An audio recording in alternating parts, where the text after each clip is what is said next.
Hampir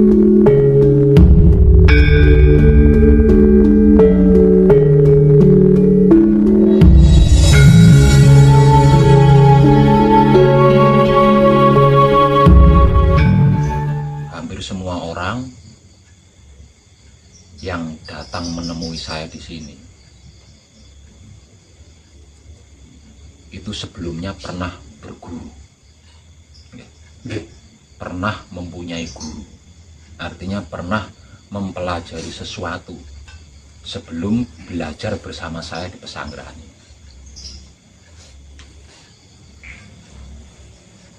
Hanya saja dikarenakan belum menemukan titik klimaknya, maka masih terjadi pencarian, kan seperti itu.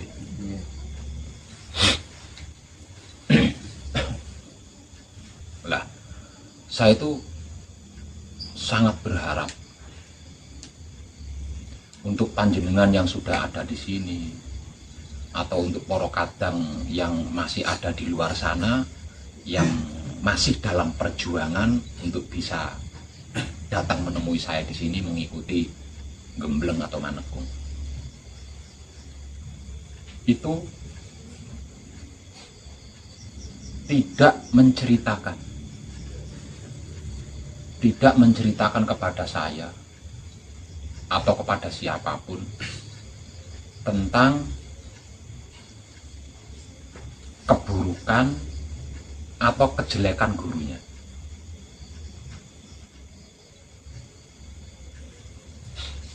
Karena apa? Karena betapapun kekurangan seorang guru, betapapun buruknya seorang guru, dia pernah menjadi pelita di dalam gulitanya panjenengan. Artinya pernah memberitahu tentang sesuatu yang panjenengan awalnya belum mengerti, belum memahami. Pernah mengajarkan kebaikan kepada panjenengan. Ini terlepas dari guru panjenengan itu melakukan atau tidak. Yang pasti tidak ada seorang guru itu yang mengajari muridnya untuk melakukan keburukan. Seperti itu kan, Bang. Jadi saya sangat berharap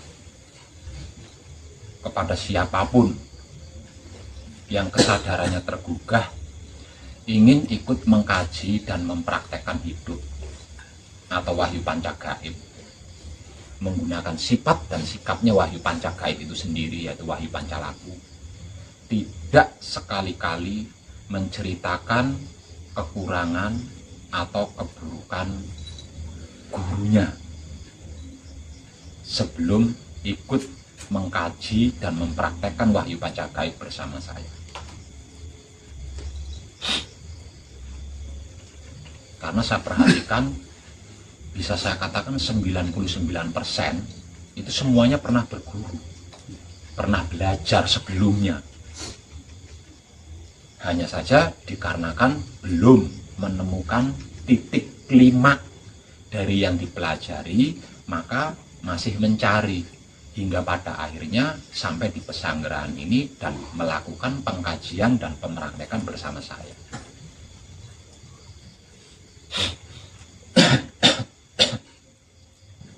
Kenapa saya mengharap siapapun panjenengan untuk tidak menceritakan kepada saya atau kepada siapapun tentang kekurangan dan keburukan seorang guru? Satu, betapapun kekurangan seorang guru dan keburukan seorang guru, dia pernah menjadi pelita di dalam gulita panjenengan.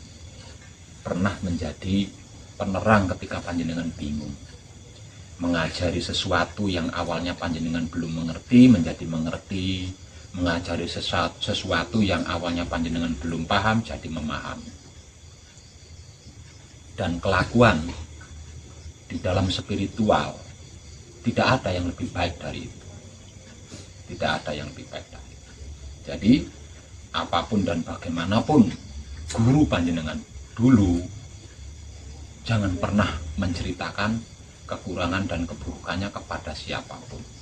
Kenapa saya mengharap seperti itu?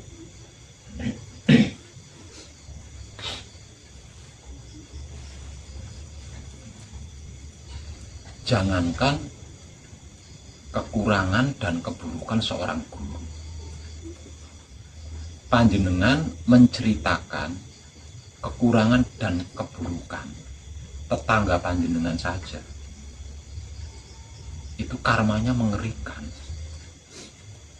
Apalagi yang panjenengan ceritakan adalah seorang guru, orang yang pernah berjasa pada panjenengan. Artinya karmanya itu jauh lebih mengerikan lagi.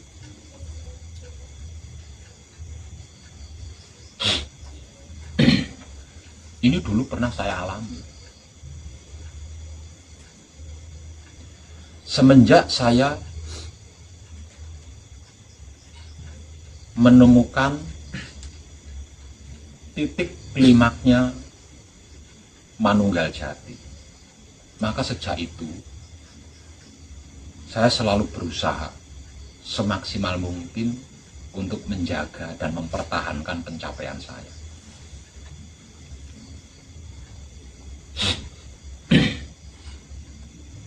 Nah, sejak itu pula sampai sekarang, ini, saya tidak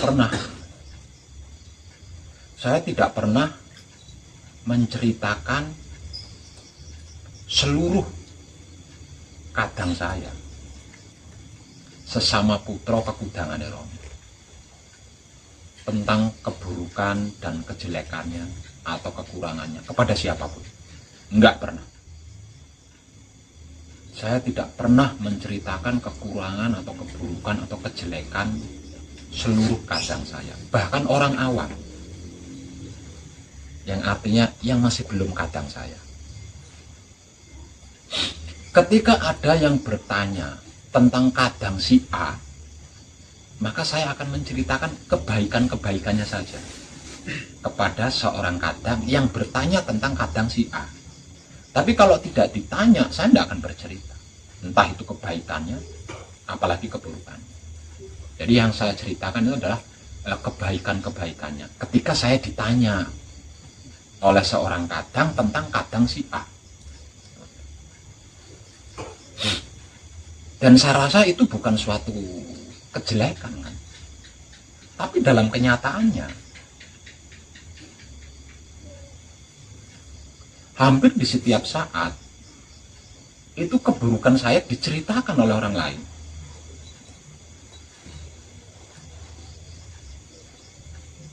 Keburukan saya dijadikan bahan cerita oleh orang lain, diceritakan ke sana, diceritakan ke sana.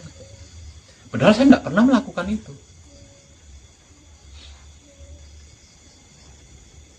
Jadi kalau ada orang yang belum kenal saya, orang yang belum pernah ketemu dengan saya, bertanya dengan saya, itu yang diceritakan keburukan saya. Jadi orang yang belum kenal saya, belum tahu saya itu jadi menahan diri kan.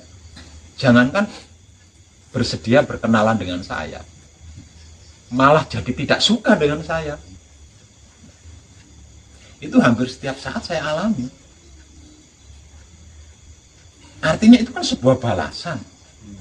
Padahal yang saya lakukan, saya menceritakan kebaikan seorang kadang ketika ditanya kan gitu. Tapi yang saya alami, yang saya panen, justru keburukan saya yang dijadikan bahan cerita oleh banyak orang. Hah? Ini loh. Nah, dari sini kan kita bisa mengambil kesimpulan bahwasanya menggunjing, itu menceritakan sama dengan menggunjing ya. Ini terlepas dari cerita baik atau cerita buruk. Tapi kan bisa disebut sebagai menggunjing kan, atau menceritakan orang lain. Nah, dari sini kita bisa mengambil kesimpulan bahwasanya menceritakan orang lain, entah itu tentang kebaikan atau keburukan, itu enggak tepat. Itulah yang disebut luput. Nah, karena luput, karena enggak tepat, akhirnya meleset dari sasaran. Lakunya itu meleset dari sasaran karena tidak tepat, karena luput.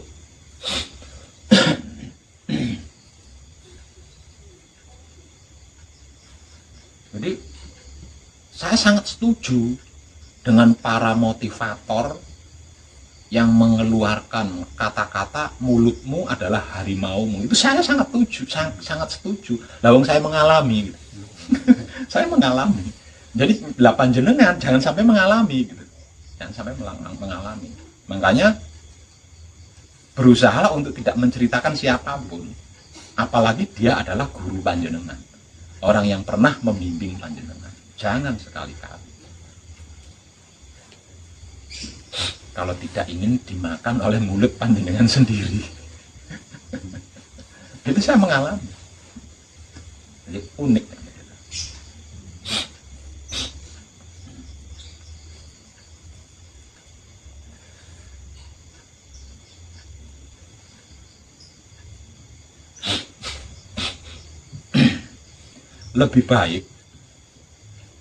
Lebih baik kita memperbanyak kelakuan baik, melakukan kebajikan sebanyak mungkin.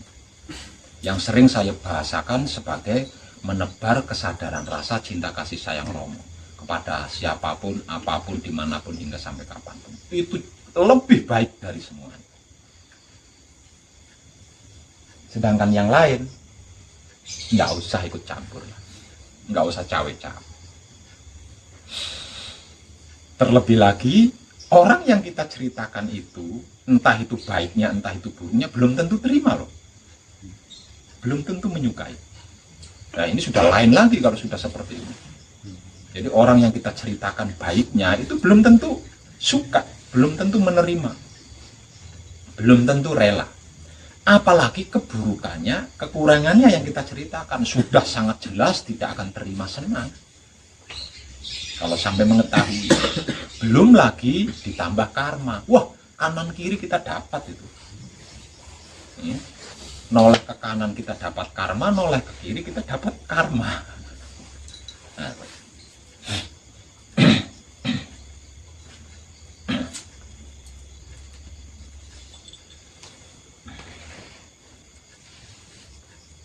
Nah, terus lagi. Ada beberapa kadang yang salah paham dengan penyampaian saya. Ketika ada sebuah pertanyaan, nah kalau saya difitnah seseorang bagaimana Pak? Hadapi dengan wahyu pancalaku. Itu jawaban saya. Ketika ada seseorang kadang bertanya, kalau saya difitnah orang bagaimana Pak? Apakah saya harus diam? Bukan diam. Wahyu pancalaku. Wahyu pancalaku itu kan bukan diam. Kalau diam itu bukan wahyu pancalaku, beda lagi ya. Wahyu pancalaku dengan diam ini beda. Nah kalau wahyu pancalaku sudah jelas-jelas ada kata laku kan. Nah kalau diam nggak ada laku di situ. Artinya terlepas dari rasa atau perasaan, terlepas dari kesadaran atau tidak sadar, ada proses di dalam laku itu. Artinya ada perbuatan, ada kelakuan gitu, ada tindakan. Pancalaku berarti ya kita bertindak. Bertindak apa? Bertindak pasrah kepada Romo, bertindak menerima keputusan Romo, bertindak mempersilahkan kuasa Romo. Itu tindakan kita di dalam wahyu pancalaku. Nah kalau diam beda lagi, diam nggak ada tindakan. Nah ini banyak, ada beberapa, bukan banyak ya, ada beberapa kadang yang salah paham gitu. Pak Web, ketika saya difitnah oleh seseorang, apakah saya harus diam, harus ngalah? Bukan diam, bukan ngalah, tapi berwahyu pancalaku lah. Terapkan wahyu pancalakunya ketika ada yang memfitnah kita. Nah terus kalau ada orang yang membuli kita, yang mengadu domba kita, yang menghina kita, apakah kita harus sabar tetap diam? Bukan sabar, bukan diam, tapi terapkanlah wahyu pancalaku. Terus saya tambahi kata-kata terakhirnya. Lalu perhatikan apa yang terjadi. Ketika ada yang memfitnah kita, terapkan wahyu pancalaku. Setelah menerapkan wahyu pancalaku, lalu perhatikan apa yang terjadi. Nah, di sini salah paham orang-orang. Pak Web, ketika kemarin saya difitnah oleh seseorang, dan ketika saya difitnah itu saya sakit, Pak Web. Nah, rasa sakitnya difitnah itu saya nikmati dengan kesadaran rasa cinta kasih sayang Romo yang saya bungkus dengan wahyu pancalaku. Lalu saya perhatikan, kok orang yang memfitnah saya enjoy saja, Pak Web, kok tidak celaka? Nah, ini salah paham di sini. Nah, saya paham. Dikiranya wahyu pancalaku itu untuk mencelakai orang. Ya, untuk mencelakai orang, untuk membalas dendam dianggapnya. Ini salah kaprah ini. Tidak seperti itu. Jadi, ketika kita difitnah oleh seseorang dan kita menerapkan wahyu pancalaku, terlebih lagi bisa ditambah dengan sistem menebar kesadaran rasa cinta kasih sayang Romo kepada orang yang memfitnah kita. Lalu perhatikan apa yang terjadi. Bisa saya pastikan orang yang memfitnah kita itu akan sadar bahwa dia itu salah. Nah, setelah sadar akhirnya dia bertobat. Nah, setelah bertobat dia melakukan kebaikan. Setelah dia melakukan kebaikan dia akan menjadi tercerahkan. Lah, di sini kita sudah menjadi pahlawan tak tercatat loh itu. Sudah menjadi pahlawan yang tidak tercatat. Nah, ini tindakan yang sangat mulia. Lah, ini loh yang dimaksud kebajikan. Jadi jangan salah paham kalau wahyu pancalaku itu untuk balas dendam, untuk menyakiti orang lain yang memfitnah kita, bukan. Unik ya. Nah, aneh di situ. Jadi bahasa saya kan, ketika ada yang memfitnah kita, terapkan wahyu pancalaku.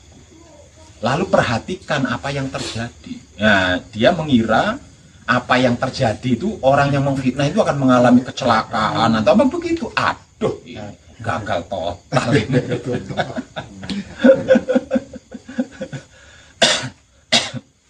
Nah, seperti itu. Nah, terus lagi, bagaimana kalau ketika ada yang pagi-pagi nagih hutang, Pak Web? Orangnya marah begini, apakah saya harus mengucapkan terima kasih? Diam. Bukan mengucapkan terima kasih, diam. Terapkan wahyu pancalaku. Lalu perhatikan apa yang terjadi. Ada yang mempraktekkan. Ketika saya ditagih utang, Pak Web, kan marah-marah tuh orang, bos, saya malu banget. Kemudian saya terapkan wahyu pancalaku.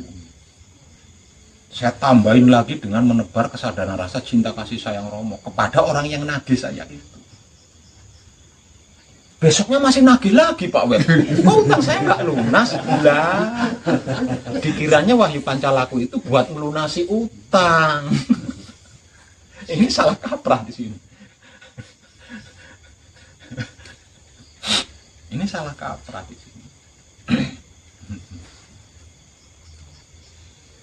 Jadi ketika wahyu pancalaku kita terapkan kepada orang yang nagih hutang, terlebih lagi ditambahi dengan sistem menebar kesadaran rasa cinta kasih sayang Romo kepada orang nagih itu. Orang nagih itu akan luluh, bisa bersabar nunggu sampai kita bisa bayar hutang. Jadi tidak marah-marah lagi.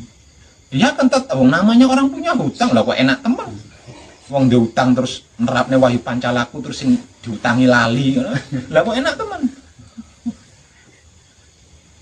Nah, dengan kita menerapkan wahyu pancalaku, orang yang nagih itu akan menjadi sadar. Dengan kesadarannya akhirnya dia akan memberi kesempatan, peluang, bahkan berdoa agar kita yang punya utang dilancarkan rezekinya sehingga kita bisa membayar utang. Seperti itu. Jadi jangan salah paham itu.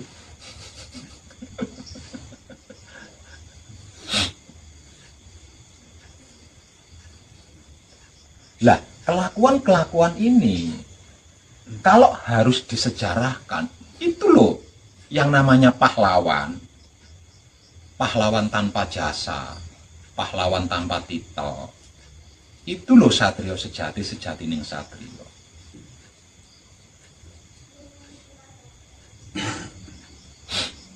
Itu loh kebajikan.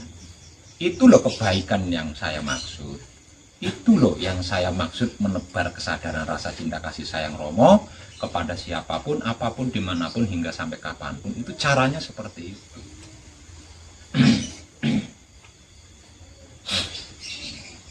Jadi bukan berarti ketika kita mencintai orang yang membenci kita, terus orang yang membenci kita itu ketabrak mobil, itu bukan seperti itu. Ketika kita mengasihi seseorang yang menghina kita, terus yang menghina kita itu terus jatuh, itu enggak seperti itu. Ketika kita menyayangi seseorang yang mengfitnah kita, terus yang mengfitnah kita itu akan celaka, akan mati, sekarat, enggak seperti itu. Nah, kalau kejadiannya seperti itu, pancalakunya apa maksud dari pancalaku? Lawong inti saripatinya Wahyu Pancalaku adalah menebar cinta kasih sayang. Itu kan inti saripatinya Wahyu Pancalaku. Nah, kalau sampai mencelakai sesama hidup, lah terus di mana? Apa maksudnya Wahyu Pancalaku kan?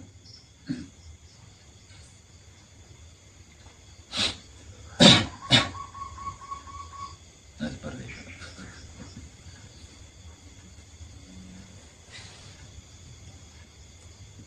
Jadi ketika kita melakukan kebajikan, ketika kita menebar kesadaran rasa cinta kasih sayang Romo kepada siapapun, apapun, dimanapun, hingga sampai kapanpun, yang kalau harus dijelaskan, kita bersedia mencintai orang yang membenci kita, kita bersedia mengasihi orang yang menghina kita, yang mencaci maki kita, yang mempermalukan kita. Kita bersedia menyayangi orang yang mengfitnah kita, yang mengadu domba kita, dan kita melakukan kebaikan-kebaikan kepada seseorang yang mengutuk kita, yang mencela kita, yang menghakimi kita. Nah, orang yang membenci kita, orang yang menghina kita, mengfitnah kita, mengutuk kita, itu akan sadar. Nah, dengan kesadarannya, dia bisa mengetahui bahwa apa yang dilakukan itu tidak baik. Nah, ketika dia bisa menyadari dirinya, bahwa dirinya itu telah melakukan sesuatu yang tidak baik, dia akan bertobat. Artinya menghentikan perbuatan yang tidak baik itu. Dan ketika dia bertobat, maka pada saat itu pula dia akan tercerahkan. Orang yang tadinya membenci kita, menghina kita, mengfitnah kita, mengutuki kita, menjahati kita itu tadi akan tercerahkan. Lah, ini loh arti maksud daripada kekudangan Romo yang pertama. Kitab suci sejati ada makna, itulah wujud kita. Lah itu loh, maksudnya itu di situ. Jadi bukan mereka itu nanti akan celaka, kan itu bukan gitu loh. Tidak seperti itu.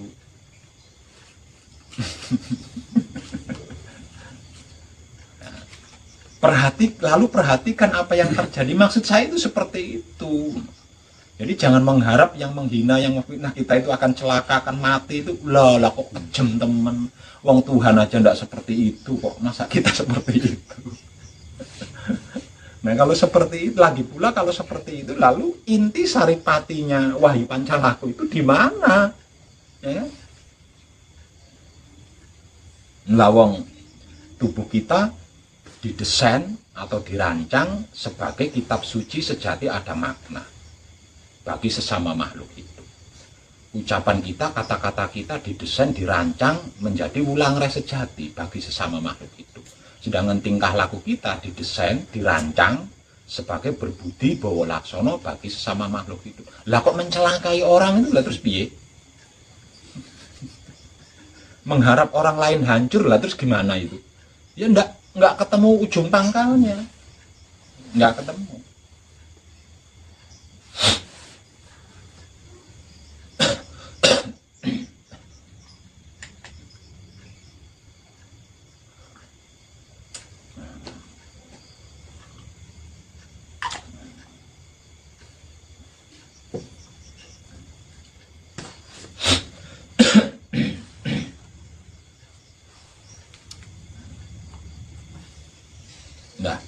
Untuk kita semua harus berhati-hati di bagian ini. Karena apa? Karena kita belum terbiasa.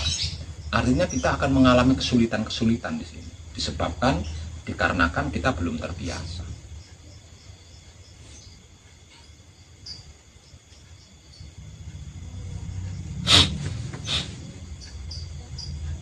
Jadi mulut kita itu gambarannya adalah bumi. Jangan main-main dengan bumi. Bumi itu bisa menghidupi, bisa mematikan. Artinya jangan main-main dengan mulut kita. Di dalam mulut kita ada saudara kita Supia. Nah, saudara kita Supia itu yang bau rekso seluruh bumi, sari-sarinya bumi. Nah, jangan main-main. Kepleset sedikit lidahnya, celaka kita.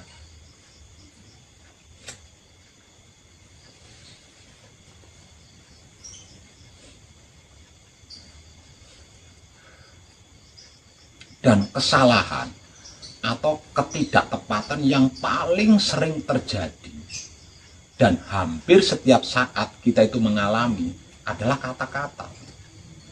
Kata-kata. Wih, dan benar-benar luar biasa. Saudara kita Supiyah itu, benar-benar luar biasa. Jadi jangan heran kalau Supiyah itu dikatakan paling sakti dibanding yang tiga. Dibanding Mutmainah, dibanding Aluamah, dibanding Amarah. Yang tersakti itu adalah Supiyah. Diam, dia diam. Tapi jangan coba-coba dengan diamnya. Dia bisa menghidupkan, bisa mematikan. Jika sampai kepleset. Makanya saya sangat setuju dengan para motivator yang mengatakan mulutmu adalah harimau. Itu saya sangat setuju sekali itu. Ya, soalnya saya sering mengalami di situ. Sering mengalami. Makanya saya bisa bicara.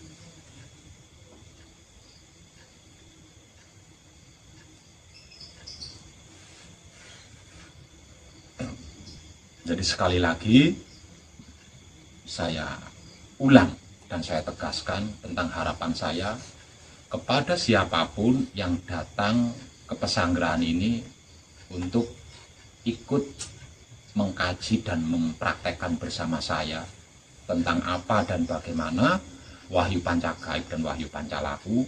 Jangan sekali-kali menceritakan kepada saya tentang kekurangan dan keburukan guru panjenengan sebelumnya. Karena itu, selain akan mempersulit diri panjenengan sendiri ketika berspiritual, juga bisa mencelakai jiwa raga panjenengan.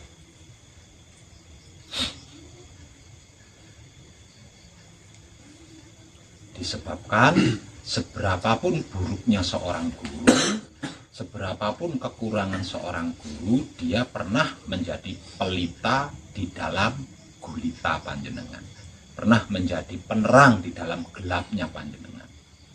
Disebabkan dia pernah memberitahukan tentang sesuatu yang awalnya panjenengan belum mengerti jadi mengerti, yang awalnya belum memahami jadi memahami. Dan tidak ada kelakuan yang lebih baik dari itu. Dan sesungguhnya itulah, disadari atau tidak disadari, itulah yang dimaksud kitab suci sejati ada makna.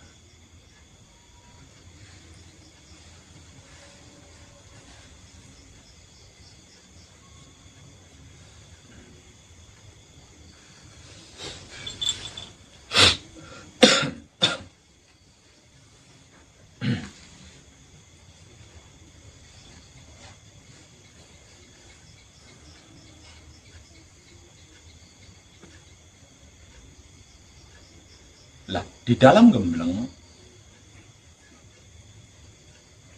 pernah nggak panjenengan menyadari ketika bersabda Palungguh Pambuka atau bersabda Kunci atau mungkin bersabda Pauling, ketika menggunakan suara seperti apa ketika tidak menggunakan suara seperti apa? Pernah nggak panjenengan menyadari? Itu loh gaibnya saudara kita Supiah. Nah, dia mengajari ketika kita berucap menggunakan lesan, ketika kita berkata-kata menggunakan lesan, ketika kita berkata-kata tidak menggunakan lesan. Dan ketika kita berkata-kata tanpa menggunakan lesan, berarti asli Supiah. Tapi kalau kita berkata-kata menggunakan lesan, berarti ada perantara di antara Supiah, antara kita. Pasti beda nih, rasanya beda di situ. Rasanya beda. Ada sulit dan gampang di situ. Ada yang mengalami lebih gampang menggunakan suara. Ada yang mengalami lebih gampang tidak menggunakan suara. Ini berbeda-beda di sini. Ya, jadi ranahnya beda-beda. Ya, jadi seberapa bergantung dari seberapa kita berhati-hatinya kepada saudara kita Supiah. Itu bergantung. Nah, kalau kita selalu berhati-hati dengan saudara kita Supiah, berkata-kata menggunakan lesan ya enjoy, tidak ada masalah. Berkata-kata tanpa menggunakan lesan ya enjoy, tanpa masalah. Nah, kalau ketika kita berkata-kata antara menggunakan lesan atau tidak menggunakan lesan, di situ ada perbedaan. Berarti kita belum hati-hati dengan saudara kita Supiah. Masih belum berhati-hati di situ. Artinya ada kemungkinan jenengan akan terpeleset di situ. Artinya ada kemungkinan panjenengan akan terpeleset di situ.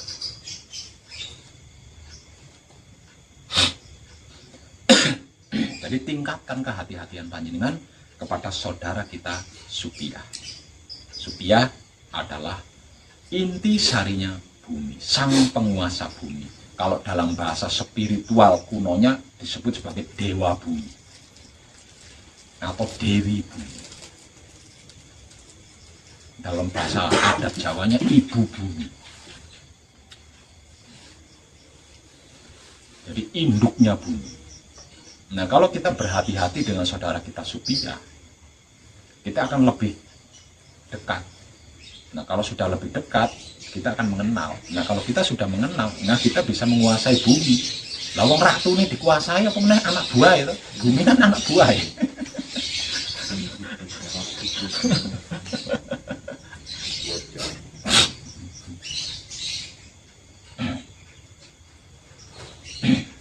Lah caranya berhati-hati kepada saudara kita Supiah bagaimana Pak Web? Hati-hati dengan kata-kata kita, dengan ucapan kita, dan hati-hati dengan tanah yang sedang kita injak. Secara spiritual, berhati-hatilah dengan kata-kata atau ucapan kita. Secara non-spiritual, berhati-hatilah dengan bumi yang sedang kita injak. Karena bumi yang sedang kita injak itu anak buahnya saudara kita Supiah. Kalau dia tidak terima, dia lapor sama Supiah. Maka Supiah ada di dalam diri kita kan. Walah dora tarik bagian jerone awake dhewe.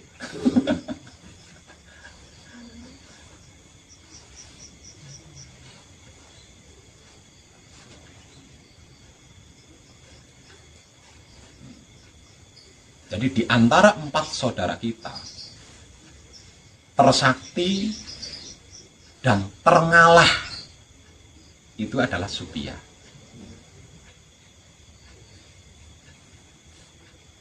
Walau begitu, yang 3 tidak mau dikatakan tidak sakti itu, enggak. Tetap rebutan, saya yang lebih sakti, saya yang lebih sakti.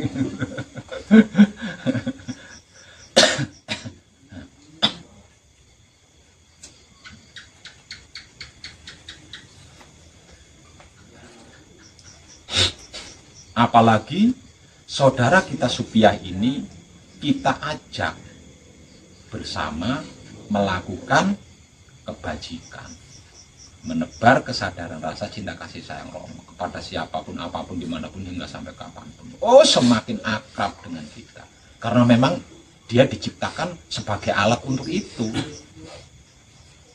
Ya makanya walaupun kita beolin, kita berakin, dia tetap menumbuhkan tumbuhan yang kita tanam. Itu loh tanah.